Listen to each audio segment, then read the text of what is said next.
स्वागत है आपका हमारे YouTube channel RK Music 750 M4D में। नए हो तो प्लीज चैनल को सब्सक्राइब करें।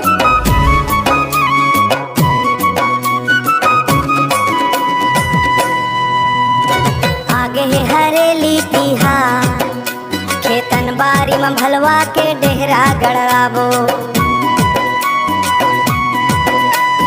आगे है हरेली तिहार, गाँव के गली में खुशहाली मनबो। हरियर डारला सजाबो, हरियर डारला सजाबो। गेड़ी खेलत लइका नाचबो।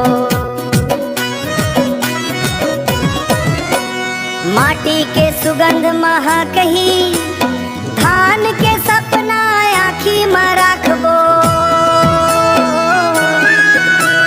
नागर बैला ल पूजबो, गोठान मंदिया जराबो।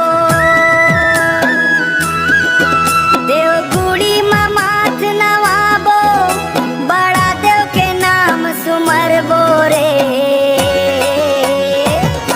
हरेली के गीत गुनगुनाबो।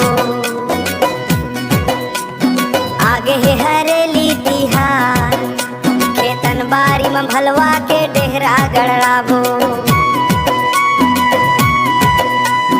माया के रेंगना संग संग, सुख समृद्धि के न्योता धरबो।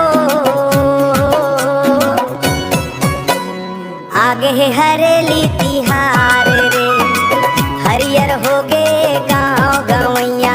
आगे है हरेली तिहार रे।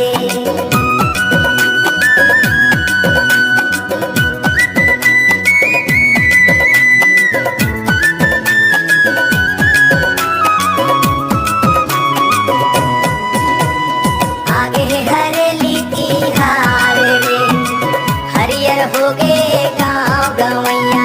आगे है हरेली तिहार रे, झूमे मोर दरिया